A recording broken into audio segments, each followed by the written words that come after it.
This episode of Total Drama Reviews contains clips from Total Drama Island. I do not own Total Drama Island, nor do I like this episode. Do not get too angry in the comments. Seriously, it can get really messed up. Carpe diem, my name is Ultranatic, and welcome to another Total Drama Review.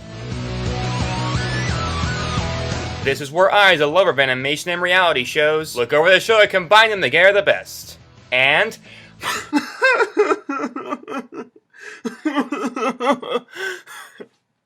I'm sorry.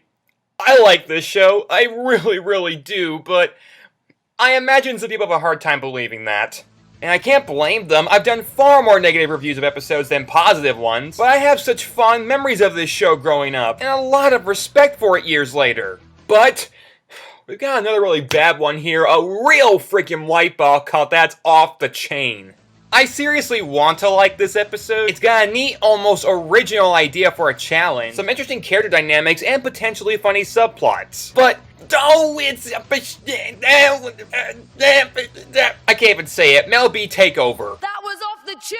Yeah! Not verbatim, but we'll use it. This is That's Off the Chain. We start with a friendly game of Frisbee because, oh yeah, stuff happens on this island outside the challenges. We forgot these teens are actually... teens. But one camper is absent from the group. Sounds like Jeff's having a hard time accepting Bridget's been kicked off, huh? Maybe come back. Any kind of fool can see. Something about you. Okay, I have two jokes for this. One, make a sound like a dying giraffe. What's a dying giraffe sound like? Maybe come back. Any kind of fool can see. And two, how about you writers just ask the owners of these songs for use of them instead of making these clumsy, obvious knockoffs? This isn't even the first time this has popped up. Favorite song? She Would Be Loved. But after Jeff gets cheered up again, they get an announcement from Chris about their next challenge. Welcome to the Arts and Crafts Center. More like the Arts and Crafts Center. Wait, they need to be introduced to this place? But didn't that frame that Jeff made in Up the Creek come from here? I made it in arts and crafts. No, you didn't. I did. Or maybe some lazy writing just wrote that out, because that's not what we get from Chris. It used to be an outhouse, but now it's where Chef parks his roadhouse. What a view. And speak of the devil named Heather, the competition is going to be building a bike. Hot rod, yes, awesome. Without a motor. Less awesome, but still good.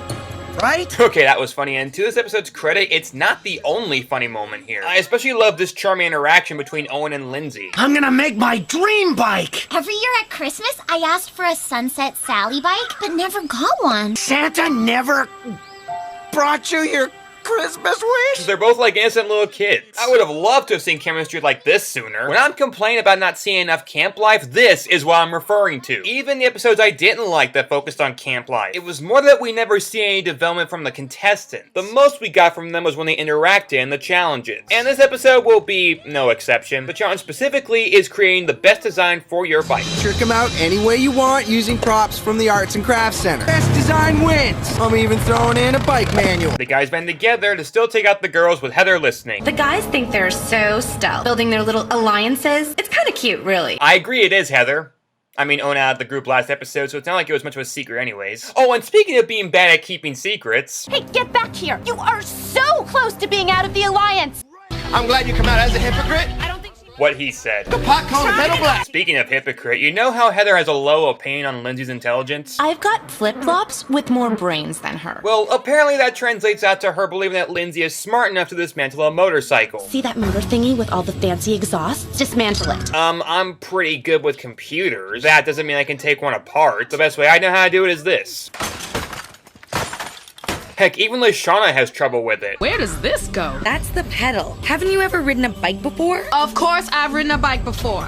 Clearly you haven't, because anybody who doesn't know what a bike pedal looks like has probably been riding Segways their whole life. I mean, you could use that manual that Chris offered, but she doesn't. Instead, opting to get a ride from Izzy's bike. Come on, let's take it for a test drive! All right, you're on. Why does she get a ride from Izzy's bike? There's really no reason for it, and Izzy doesn't seem to be the safest person to be riding with on one. My brother was a mechanic before he got run over and developed a fear of motor vehicles. She seems about as level-headed as this Muppet. That's better. Well, it's just an excuse for a side plot which leads to nothing except them missing the competition. and an additional 2 to the casualty counter. Oh, and despite LaShawn not knowing what a bike pedal looks like, Lindsay, the quote-unquote dumb blonde, is apparently quite the grease monkey, as it's later revealed that she created Heather's bike pretty flawlessly. So Lindsay is either being really smart and using that manual like she'd need to, or is secretly Sparkplug from Transformers. Your guess is as good as mine. Also, DJ's apparently scared of riding a bike, probably having never done so before. Along with his established fears of heights and water, his fear emotion must be working overtime, and the guys' conversations aren't really helping. Do you guys remember your first bike ride? I wiped out so bad I popped my collarbone. You could see it sticking right out of my shoulder. I flew so far over my handlebars that I skid for a mile. Skin was hanging off me in chunks. I popped my arm right out of my socket. It took 3 doctors to hold me down while they slingshot it back into place. Good times. The only things that Carter would survive without any type of scar. How are you not dead? So the bikes get judged by Chris. Excellent aerodynamics, Heather. It only weighs 2 ounces. Like her brain. But yeah, it seems like everybody's made a fairly decent bike for their lack of resources, with the exception of DJ, I suppose. Dude, seriously? This is lame. But despite him saying the best design would have won, no winners announced. Because guess what? That wasn't the challenge. What did you just say? Despite him clearly saying there was going to be a winner, Best design wins. but instead it's going to be a bike race. Okay, that's a cool idea. Awesome, because my bike is built for speed. Yeah, unfortunately, you won't be riding it, Heather. What? You'll be switching bikes. Yeah, cruel twist, huh? Yep, we have another challenge with stupid, messed up rules announced. Here's how it works. Everyone picks a name out of the helmet to see whose bike you're riding. If your bike makes it across the finish line, then you get to ride it in the final round for invincibility. Okay, let's begin this episode's rendition of everything wrong with this challenge list. 1. Switching bikes. What if someone's bike was unsafe and someone gets hurt even if they made their own bike fine? 2. What's the point of even switching them? It would probably give a disadvantage to people who made their own bikes good. 3. Apparently switching bikes doesn't affect placement unless you don't know how to ride one. So DJ and whoever else rides his bike might be out of luck then. 4. Or maybe it does affect placement because if a person's inclusion in the finals is due to someone else, couldn't that someone else throw the competition? Like, what if Gwen got Heather's bike? In her shoes, I'd say, screw you, I'll ride your bike into the lake. Again, I really hate these setups where someone could choose to suck intentionally and still win somehow. Think through your rules. Heck, I actually prefer the whole no rules guideline. At least there we know everything's being made up. This was all clearly pre-planned, and horribly so. Hey, looky, I got your bike. What an unbelievable coincidence. Excellent. If you cross the finish line on my bike, then I get to ride for invincibility. So, if it looks like you're losing, just press the red button. Why are you telling Lindsay how to ride the bike that she built? More pertinent, how would you even know how it worked if she built it? I need to watch something that makes more sense. What else is on? Marginally better. Anyway, Chris asks where Lashana and Izzy might be. Now, before we start, has anyone seen Lashana or Izzy? Caring for the contestants? This is clearly Chris McClane in the early drafts. On your marks, get set. Paramedics on standby. Casualty counter, you were at what now? Yeah, talk about lack of self-awareness. And drag. So the race begins, but DJ's bike is useless, as predicted, and Duncan's bike has no pedals either. Hey, where's the pedals? And maybe pedals are overrated. PSA parents, make your bikes with no pedals, it'll totally be safe for your kid. So Jeff and DJ total the bikes of Gwen and Jeff, while Heather pushes DJ's bike, crashing it too. You know, if the whole challenge was just crashing bikes, I might enjoy this more. But the bikes of Heather, Lindsay, and Owen make it across, followed by Duncan's bike, which Owen miraculously figured out how to start. How do I stop this thing? Slam the hood ornament! Yeah, I can totally hear you over the revving engine and 100 yards of distance. Awesome finish, Owen. This means that Heather, Lindsay, Duncan, and Owen get to ride for invincibility. Ah, that means Jeff, Gwen, and DJ have no shot to be kept safe. First one to cross wins invincibility. Last one to cross gets voted off the island. No bonfire, do not pass go, do not collect a marshmallow. I'm done. I'm out. I'm sorry. You can't be serious. Okay. Let me calmly explain what is wrong with this. First, the winner is immune from a challenge where the loser goes home. I've heard this redundancy out of Chad Kroger's mouth. Also, you basically screwed over a player who might have had a shot at winning. I really hate this, and yet I really shouldn't. On one hand, it throws a wrench into people's games, keeping them on their toes. On the other hand, it's mentioned at the very freaking last minute, so there's little to no chance of rebounding from this. I guess if they'd been told sooner, it would have led to more strategy and potentially more throwing of the challenges. But here's a crazy idea. How about you just have a traditional campfire ceremony again? Seriously, for the next couple episodes, the eliminated contestant is eliminated by losing a competition, not by getting voted out. And that's ridiculous. Survivor only ever did that in ties. And that one instance where an entire tribe got decimated, but that's a different story. Am I the only one around here who gives a shit about the rules? So here's our strategy. You go first and clear a path through the mines. Go through the oil slick so I can see how to get through it. If you make it through those two parts, then the third part is easy. Again, I like Heather, but I don't like this side of her. I don't mind villains who are evil, conniving, nasty people. That's what makes them not only great villains, but great characters. But one of my pet peeves for a character is being condescending. Talking down as if you know better than them. And as I've pointed out before, the strategic skills of the other campers, except for maybe Duncan, are so lacking that Heather is only the smartest player by default. She'd never work in an all-star cast. Spoilers, her worst placement is in that season. I rest my case. The race commences, and Owen and Duncan of course wipe out. But Lindsay proves to be pretty formidable. But of course, Heather passes her at the end. Okay, I bet the only reason that Lindsay smiled like that is because Heather forgot to wear anything underneath those shorts. I would have the show was trying to. Heck, she apparently doesn't wear a bra, so it's totally plausible. Booby. Lindsay crosses the finish line right after Heather, meaning Heather and most likely Lindsay are safe. We're safe! That's not exactly true. How so? Heather is safe because her bike crossed the line first, but since Duncan and Owen wiped out and didn't complete the race, they technically didn't cross the line at all, which makes you the last one to cross the line, which means it's Dock of Shame time, baby. What an asshole! Okay, I'm so confused. You're not the only one, Lindsay. I have not seen writing this forced since Phobia Factor. Oh yeah, I said it. This episode's challenge construction is as bad as Phobia Factor. My god, this entire episode you were just looking for an excuse for Lindsay to get kicked off. And I get it, most of the last few episodes have just been excuses for someone to get kicked off. Trent, forced breakup. Bridget, forced old guys alliance. And now Lindsay, forced lost challenge. I mean, where do I start with this? Duncan and Owen not crossing the line equals Lindsay losing? Bull.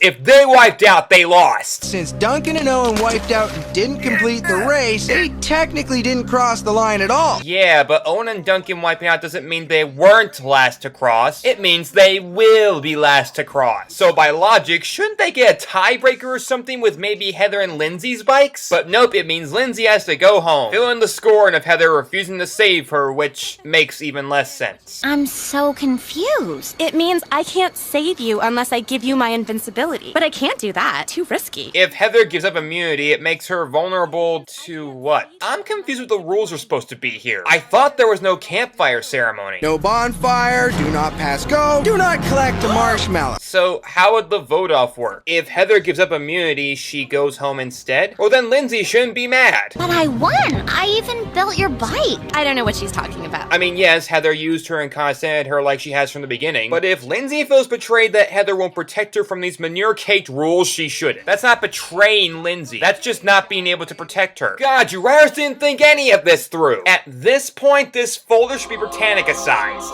I hate all the other forced eliminations too, but at least there was some payoff with them afterwards. Like Heather's sewage shower and Jeff's upside-down rest. What are we supposed to do with this? You really are mean! And all that bad stuff people say about you is true! Like how you're a two-faced, backstabbing, lying little...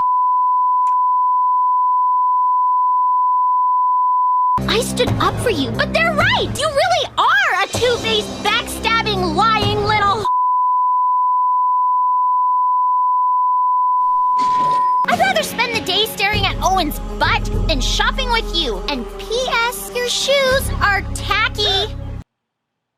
Okay, so this is the anti-Superman movie. Superman is an otherwise good movie with an admittedly awful ending, but here is an episode with an incredibly awful beginning and middle, but a wonderful, glorious bit of censored comedy for the ending. The horrible writing of this episode is practically made up for with probably the best ending of the entire show. I mean, everything that LaShawna and Gwen have done for revenge against Heather is good, but they still seem a bit implausible in places. Like, you wouldn't be able to pull off their stunts in Big Brother or Survivor if you tried to. But one girl cursing out another girl, that happens all the time in reality shows. You're a two-faced, backstabbing, lying little... Don't walk into the room and throw things at me, because you and I, we just don't get along as it is. Don't take it if you got offense to it. Don't get me. If you have something to say, leave it. Don't be afraid to say it. Don't me, Michelle. Don't. The point is, it's entertainment gold, and here is no exception. Well, unless you watch Cartoon Network's version. Yeah, it's Cartoon Network's turn to take the reins from 4Kids again. Because even though this moment was censored, what do? Like how you're a two-faced, backstabbing, lying little, no-good, selfish, heartless... Yes, they badly dubbed dialogue over the words they intentionally bleeped out. No-good, selfish, heartless, pushy, bossy, mean bully of a girl! As if my list of problems for this episode hasn't been long enough already. Here, these insults are awful! I've heard better trash talking out of Rainbow Rocks. I could be you! Huh, you wish! Cringeworthy. And second, you missed the point of the joke! Censorship, at least in the original, has been very selective up to this point. Only used for covering up nudity and that one bleep that DJ gave in the first episode. It's our first challenge. How hard can it be? Oh, So it being used by someone so innocent for so long is supposed to be so jaw-dropping it's funny. And placing your preschool-friendly insults over it ruins the joke. What swear words? You can't tell what her animated lips are saying. She could be saying anything under that bleep. In fact, I pulled that stunt off twice in this review alone. Watch. I'm sorry, you can't be serious. I'm sorry, you can't be monkey serious. Bull. If they wiped out, they lost. Full flicks. If they wiped out, they lost. I'm so getting kicked out of the Comedians Academy for showing that secret. But yeah, you can bleep any word you want to and it would disgust people. So for all we know, her dialogue is actually cleaner than the doo-doo head poopy face insult you insert in Crayon. If you really want to insert dialogue over that bleep, how about this? Two-faced, backstabbing, lying little... cheap, lying, no good, rotten, four-flushing, low-life, snake-licking, dirt-eating, inbred, overstuffed, ignorant, blood-sucking, dog-kissing, brainless, dickless, hopeless, heartless, fat-ass, bug-eyed, stiff-legged, spotty-lipped, worm-headed sack of monkey shit he is! That would have been more fitting. But it means she goes home. A few hours later, apparently, since it's sunset. I guess it'll make her elimination look prettier. And she gives a heartfelt goodbye to everyone on the island. Thanks for all your support, Greta. I love you, LaQuisha. I think I'm gonna miss you the most. Me too! Surprisingly, even Heather, sort of. Good luck, Heather. I hope you get everything your karma owes you. Okay. I'm ready. And that's the ending to That's Off the Chain. I loved it. Just the ending. The rest of the episode can kiss my... No good, selfish, heartless, pushy... keister.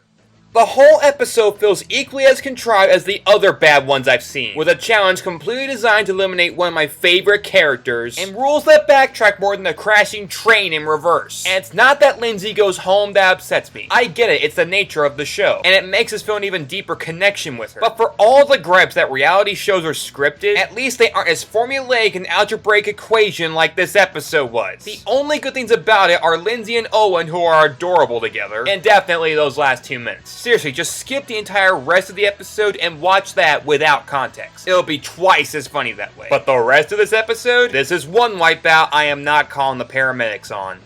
This is getting ridiculous though. Brunch Disgustingness, Seek and Do Not Destroy, and now That's Off the Chain. Most of the recent episodes I've reviewed have been phoned in, unoriginal, hair-pulling burdens on my life. Can I just get one completely, entirely well-written, funny, and clever episode of this show? Escaped psycho killer on the loose. Be on the lookout for a man wearing a hockey mask with a hooked hand and carrying a chainsaw.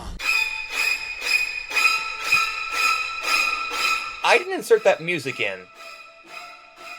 but quite fitting for a wonderful, horrifying, terrifying scourge for the next month of Total Drama Review.